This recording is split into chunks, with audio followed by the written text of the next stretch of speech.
자, 오늘 사무엘상 강의 14번째 시간입니다. 오늘 수요일 맞이해서 사무엘상 강의 14번째 시간입니다. 우리 함께 사무엘상 9장 1절에서 4절 말씀 함께 읽겠습니다. 베냐민 지파의 기스라 이름하는 유력한 사람이 있으니 그는 아비엘의 아들 스룰의 손자요 베고라스의 증손이요 아비아의 현손이며 베냐민 사람이더라. 기스에게 아들이 있으니 그의 이름은 사울이요 준수한 소년이라. 이스라엘 자손 중에 그보다 더 준수한 자가 없고 키는 모든 백성보다 어깨 위만큼 더 컸더라. 사울의 아버지가 기스가 암나귀들을 잃고 그의 아들 사울에게 이르되 너는 일어나 한 사환을 데리고 가서 암나귀들을 찾으라 하매 그가 에브라임 산지와 살리사 땅으로 두루 다녀보았으나 찾지 못하고 사할림 땅으로 두루 다녀보았으나 그곳에는 없었고 베냐민 사람의 땅으로 두루 다녀보았으나 찾지 못하니라. 자, 우리는 지난 시간에 이스라엘 백성들이 하나님께 왕을 달라고 요구하는 그 내용들에 대해서 나눴죠. 당시 하나님의 사람 사무엘이 노쇠하고 그의 아들들의 행실이 좋지 못한 상황에서 이스라엘 백성들은 결국 다른 나라와 같은 왕을 요구하기에 이르게 됩니다. 우리가 지난주에도 나눴지만은 때로는 하나님은 옳지 못한 기도라 할지라도요, 그 기도를 들어주시기도 한다는 겁니다. 분명 하나님은 사무엘을 통해서 말씀을 하셨습니다. 나는 그들의 요구가 옳다고 생각하지 않으며 심지어 그것은 하나님 자신을 버리고 이방신을 섬기고자 하는 것이며 나아가서는 이제 앞으로 그들이 만약에 왕을 원한다면 나는 이제 그들의 기도를 들어주지 않을 거라고까지 말씀을 하셔요.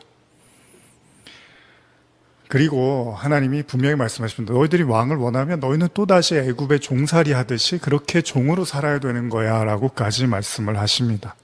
그러나 백성들의 생각은 바뀌지가 않습니다. 결국 백성들은 왕을 하나님께 요청을 하고요. 하나님은 결국 그들의 요구를 들어주시기로 합니다. 그 기도가 바르기 때문이 아니라 그들이 그 기도가 올바르지 않음을 깨닫기를 원하셨다는 거예요. 여러분, 이 지점을 정말 주의 깊게 생각을 하셔야 됩니다. 하나님이 꼭 그게 좋아서 하나님이 들어주는 게 아닐 수도 있는 거예요. 근데 그거를 신앙을 한쪽으로만 생각해서 내가 원한 기도는 뭐든지 하나님이 기도하면 들어주셔 이렇게 생각하시면 안 돼요. 지금 하나님은 분명히 왕을 원하는 건 하나님을 버리는 거라고 했는데도 그들이 원하니까 들어주시고 계십니다. 어쩌면은 성경은 이미 사무엘상 8장에서 이런 하나님의 의중을 나타냈기 때문에 그들이 세우고자 하는 왕은 이제 안 봐도 뻔한 거잖아요. 불보도 뻔한 거잖아요. 하나님이 그거는 잘못된 거라고 했으니까 결국은 백성을 실망시킬 거고 또 잘못된 모습으로 계속해서 백성들에게 행동을 할 거라고 사실 하나님이 그렇게 경고를 하고 있습니다. 그러니까 하나님께서 없는 얘기를 그냥 지어서 협박하는 것이 아닌 이상 결국 그들의 요구에 의해서 등장하는 왕은 그 출발 자체가 실패일지도 모른다는 거예요. 왜냐하면 인간들이 원했던 거니까. 사실 그런 관점에서 본다면 9장에 등장하는 사울은 어쩌면 우리에게 그런 모습을 우리에게 이미 보여주고 있는지도 몰라요. 제가 다음번에 말씀을 드리겠지만은 사무엘상 9장은 베냐민 사람 기스의 아들 사울 왕이 이제 사울이 등장하면서 시작을 하는데, 만약 우리가 사무엘상 8장을 몰랐다면 우리는 새로운 왕을 기름 부어 세우시는 하나님과 그 당사자인 사울을 보면서 한껏 우리는 기대에 부풀었을지도 몰라요. 근데 문제는 우리가 8장에서 이미 하나님이 왕을 세워주지만은 그 왕은 결코 백성들이나 하나님을 기쁘게 할 수 없는 왕이라는 이야기를 알고 있으니까 이제 우리는 좀 다른 각도에서 자꾸 사울 이야기를 볼 수밖에 없다는 거예요. 조금 삐딱하게 우리는 사울을 이해하려고 할지도 모를 겁니다. 왜냐하면 우리가 알듯이요, 사울은 결국 다윗이라는 왕의 탄생을 알리는 어쩌면 서막에 불과한 사람처럼 느껴지기도 한다는 겁니다. 그러니까 반드시 사울이 실패해야지만 하나님의 진정한 기름 부은 받은 다윗이라는 걸출한 인물이 왕으로 올라갈 수 있기 때문이죠. 사실 다윗이 그랬던 것처럼요, 사울 역시도 스스로 왕이 되기를 원했던 건 아닙니다. 오늘 성경의 시작은 사울의 아버지 기스가 자신의 소유인 암나귀를 잃어버리고 그 나귀들을 찾기 위해서 사울에게 부탁하는 이야기로 시작을 합니다. 이 부분이 사실은 제가 오늘 많이는 말씀 안 드리겠지만 이 부분에서 이제 사울이 어떤 사람인지를 이렇게 암묵적으로 보여주고 있는 거거든요. 주석을 살펴보면 당시 나귀는 일종의 부의 상징으로 여겨졌습니다. 또한 순나귀보다도 암나귀가 더 이렇게 온순해서 그 가치가 더했다고 해요. 따라서 사울의 아버지 기스는 이에 굉장히 안타까운 나머지, 왜냐하면 자기의 그 소유를 잃었으니까 그 소유를 찾기 위해서 이제 사울과 그 사환을 보냈던 거예요. 그러니까 사울의 출발은 그 부와 어떻게 보면은 힘과 그런 어떤 것들을 찾기 위한 시작으로 이렇게 드러나고 있는 거예요. 그거를 찾다가 이제 사무엘을 만나게 되는 거죠. 어쨌든 오늘은 이 부분에 대해서는 깊게 나누지 않겠지만 사울이 아버지의 이야기를 듣고 사환을 데리고 이제 그 암나귀를 찾으러 떠납니다. 그런데 문제는 뭐냐면 이제 나귀를 찾지를 못하고 여기저기 헤매고 있게 되는 거죠. 사무엘상 9장 6절에서 8절입니다. 그가 대답하되 보소서 이 성읍에 하나님의 사람이 있는데 존경을 받는 사람이라 그가 말한 것은 반드시 다 응하나니 그리로 가사이다. 사울이 그의 사환에게 이르되 우리가 가면 그 사람에게 무엇을 드리겠느냐 우리 주머니에 먹을 것이 다였으니 하나님의 사람에게 드릴 예물이 없도다 무엇이 있느냐 하니 사환이 사울에게 다시 대답하여 이르되 보소서 내 손에 은 한 세겔의 4분의 1이 있으니 하나님의 사람에게 드려 우리의 길을 가르쳐 달라 하겠나이다 하더라. 이때 사울이요 너무나 먼 길을 와서 차라리 이제 아버지가 우리를 기다리다가 오히려 그 암나귀보다도 아들 사울을 염려하겠다는 생각이 들어서 사환에게 돌아가자고 요구를 합니다. 근데 이때 사환이 사무엘에 대한 이야기를 꺼내요. 선견자라고도 표현하고 있는 이 사무엘을 만나면 분명히 그 나귀들의 거처를 알려줄 거라고 이야기를 합니다. 자, 사울은 빈손으로 갈 수 없다고 말을 합니다. 그러나 사환은 자신이 가진 은 한 세겔의 4분의 1을 사무엘에게 드리면 되지 않냐는 거예요. 그러니까 사울은 우리가 먹을 것도 없고 뭐 드릴 게 없는데 사무엘 만나면 어떡하냐 그랬더니 사환이 자신이 가진 거를 내놓겠다고 이야기를 합니다. 결국 사울은 이에 동의를 하고 사환과 함께 사무엘을 찾아 떠납니다. 우물을 기르러 나온 여인들에게 그 사무엘의 위치를 확인을 하고요. 결국 그들은 사무엘과 만나기에 이르게 됩니다. 그러나 성경은 이렇게 벌어진 모든 상황들이 다 하나님이 의도한 계획하신 일이라고 말을 하고 있죠. 사무엘상 9장 15절에서 17절인데요. 사울이 오기 전날에 여호와께서 사무엘에게 알게 하여 이르시되 내일 이맘때 내가 베냐민 땅에서 한 사람을 내게로 보내리니 너는 그에게 기름 부어 내 백성 이스라엘의 지도자로 삼으라. 그가 내 백성을 블레셋 사람들의 손에서 구원하리라. 내 백성의 부르짖음이 내게 상달되었으므로 내가 그들을 돌아보았노라 하셨더니 사무엘이 사울을 볼 때 여호와께서 그에게 이르시되 보라 이는 내가 내게 말한 사람이니 이가 내 백성을 다스리리라 하시니라. 사실 사울의 입장에서는 정말 꿈에도 생각하지 못한 일입니다. 자신은 그저 아버지의 요청에 심부름을 하고 길을 나선 것뿐인데요. 사실 그가 원하는 건 그냥 아버지의 잃어버린 나귀였어요. 암나귀였어요. 그러나 하나님은 이 모든 일이 하나님께서 사울을 왕으로 세우기 위한 계획이었다라고 성경이 기록되어 있는 거잖아요. 자, 우리는 다른 성경에서도 비슷한 내용을 볼 수 있는데요. 여러분들이 잘 아시는 모세가 하나님을 만났던 사건이죠. 출애굽기 3장 1절 2절 보시면 모세가 그의 장인 미디안 제사장 이드로의 양떼를 치더니 그 떼를 광야 서쪽으로 인도하여 하나님의 산 호렙의 이름에 여호와의 사자가 떨기나무 가운데로부터 나오는 불꽃 안에서 그에게 나타나시니라. 그가 보니 떨기나무에 불이 붙었으나 그 떨기나무가 사라지지 아니하는지라.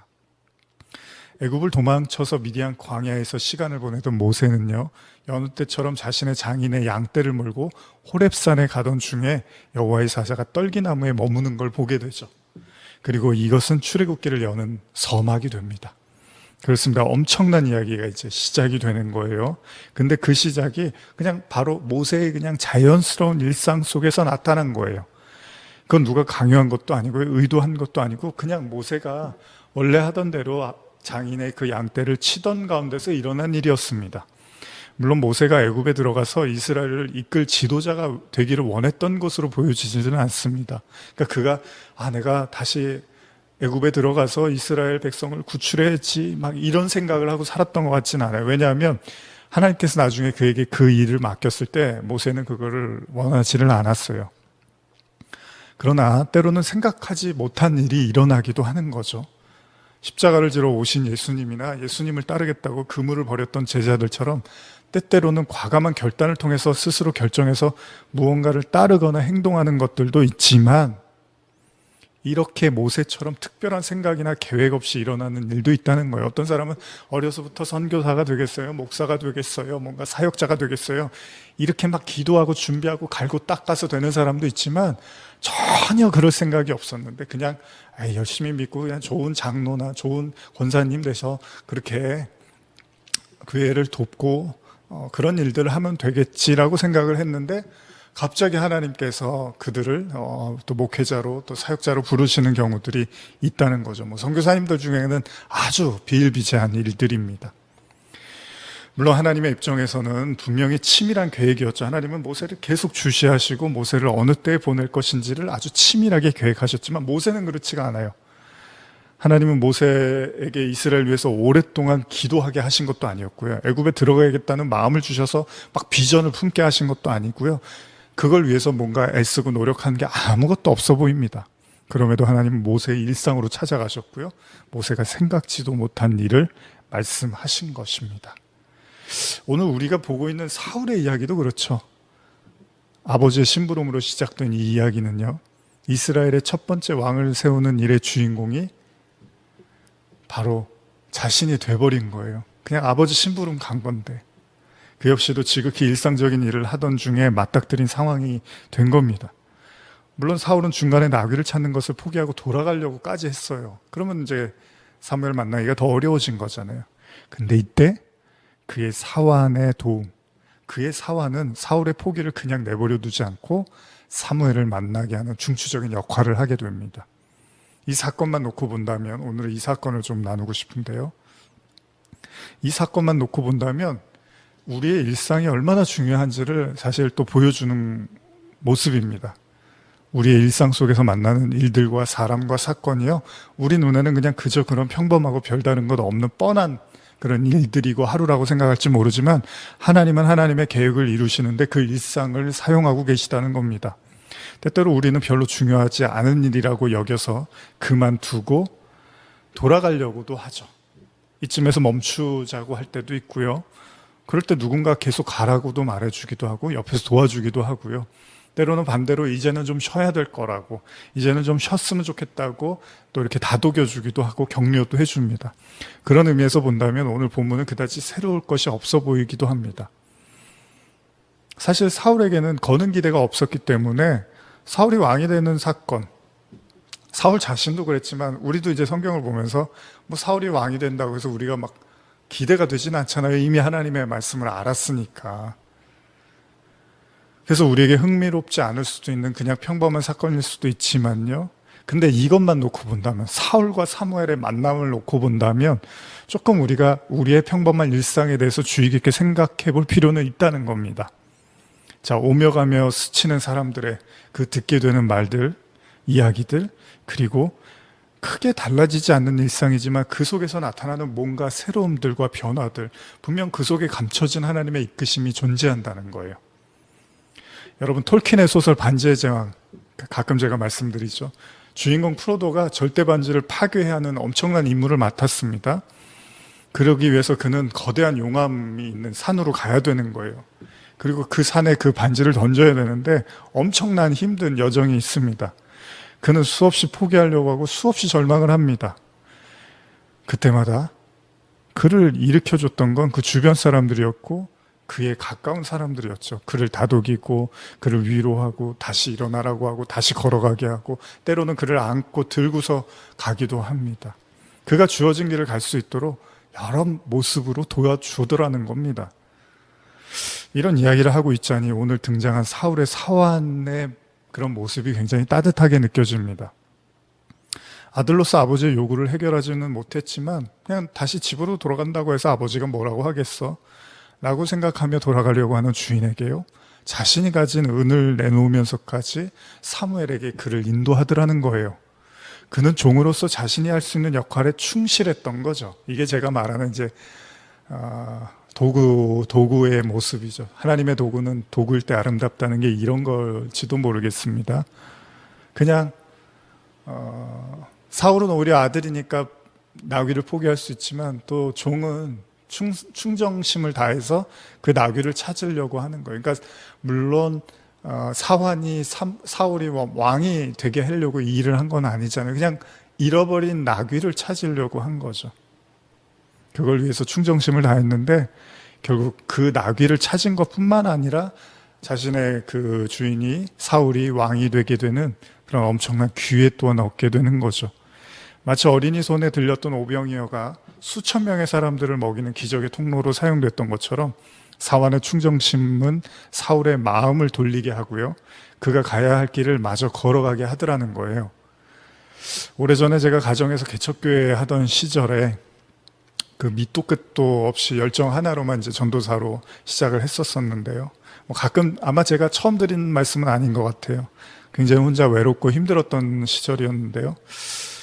그럴 때 이제 밖에 혼자서 미친 듯이 이렇게 길거리를 방황하고 걷고 있을 때 그때였던 것 같아요. 정말 목마름과 메마름으로 그럴 때 그냥 엽서 하나를 누가 이렇게 던져줬는데 그냥 뭐 받았죠. 그냥 뭐 전도진가 보다. 그리고 뭐 어디 교회 전도진가 보다. 그냥 받았는데 거기에는 아무것도 적혀 있지 않고 그냥 성경 구절 하나만 그리고 그 식물 그림하고 이렇게 적혀 있었던 걸로 기억이 나는데요.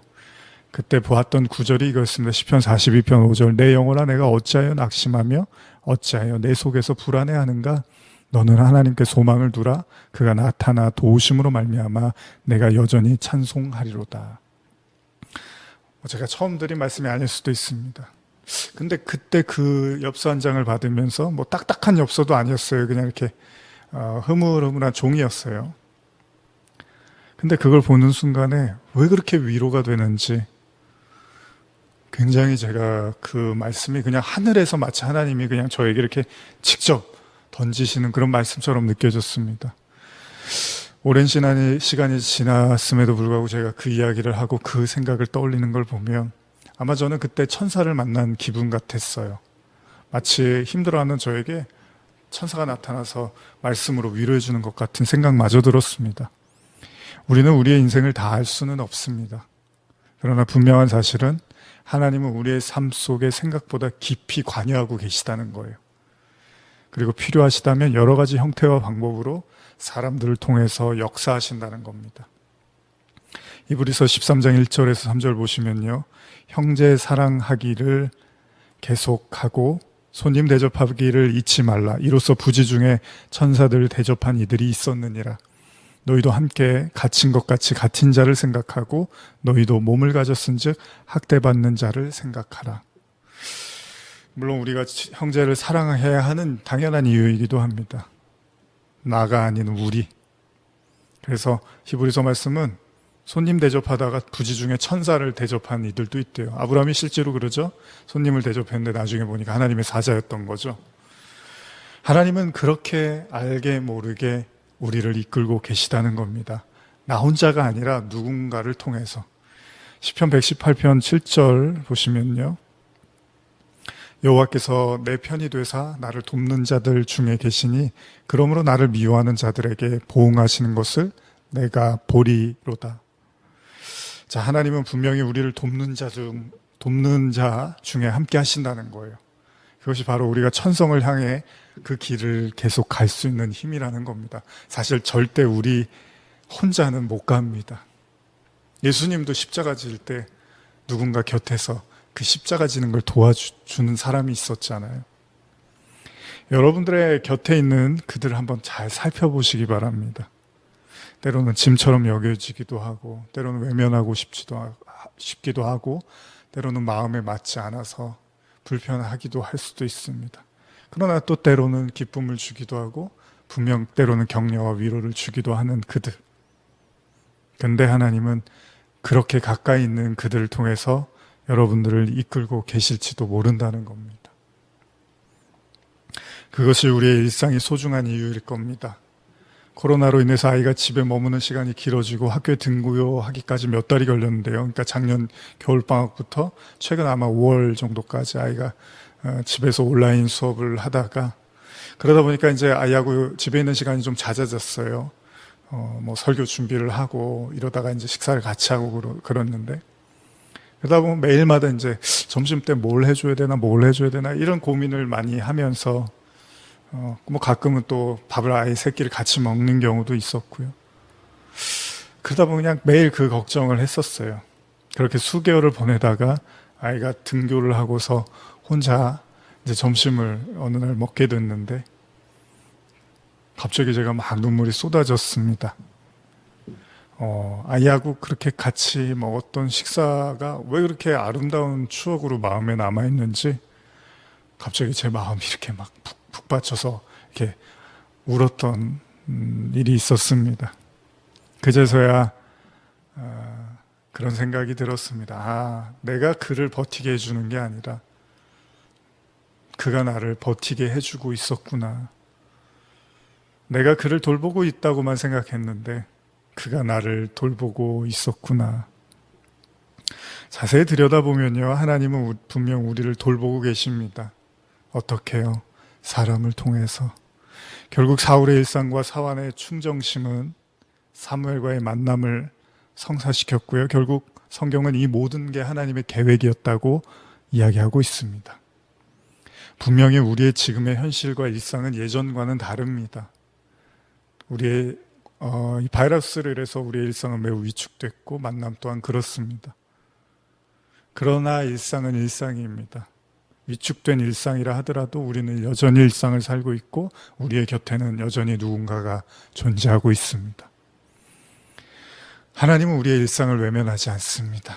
하나님은 성도의 일상을 지켜보고 계시고 그들과 함께하고 계시고 그들에게 사람을 통해서 은혜의 길로, 구원의 길로, 천성의 길로 인도하고 계십니다. 이 사실을 기억하시고 우리에게 주어진 소중한 일상 속에 감춰진 하나님의 빛을, 하나님의 은혜를 확인하시기를 간절히 축원합니다. 사무엘상 9장 23절 24절 읽고 마치겠습니다. 사무엘이 요리인에게 이르되 내가 내게 주며 내게 두라고 말한 그 부분을 가져오라. 요리인이 넓적다리와 그것에 붙은 것을 가져다가 사울 앞에 놓는지라. 사무엘이 이르되 보라, 이는 두었던 것이니 내 앞에 놓고 먹으라. 내가 백성을 청할 때부터 너를 위하여 이것을 두고 이때를 기다리게 하였느니라. 그날에 사울이 사무엘과 함께 먹으니라. 사무엘은 사울을 기다리고 사울을 위해서 요리를 준비하고 있었습니다. 마치 시편 23편에 주께서 내 원수 앞에서 상을 주시고 기름으로 내 머리를 바른다고 고백하듯이 오늘 여러분들이 사망의 음침한 골짜기를 천성을 향해 가는 길 가운데 그 여정 속에서 어둠과 사망의 음침한 골짜기를 간다 하더라도 하나님은 하나님의 사람들을 통해서 또한 여러분들에게 귀한 상을, 귀한 만찬을, 귀한 은혜에 쉴만한 물가, 푸른 초장으로 여러분들을 기다리고 계심을, 또한 지금 이 순간에 또 그렇게 역사하고 계심을 잊지 마시기를 간절히 소원합니다. 기도하시겠습니다. 하나님 아버지 감사합니다. 우리에게 주어진 일상, 해가 선인이나 악인에게 비추듯이 우리에게 비추고 있는 이 햇볕, 그것은 하나님의 은혜인 것처럼 또한 우리의 주변에 우리와 가까이 살되고 지내는 그들을 통해서 여전히 하나님은 우리를 이끄시고 인도하심을 바라보게 하여 주시옵소서. 하나님은 우리와 함께 하십니다. 예수님의 이름으로 기도드립니다. 아멘.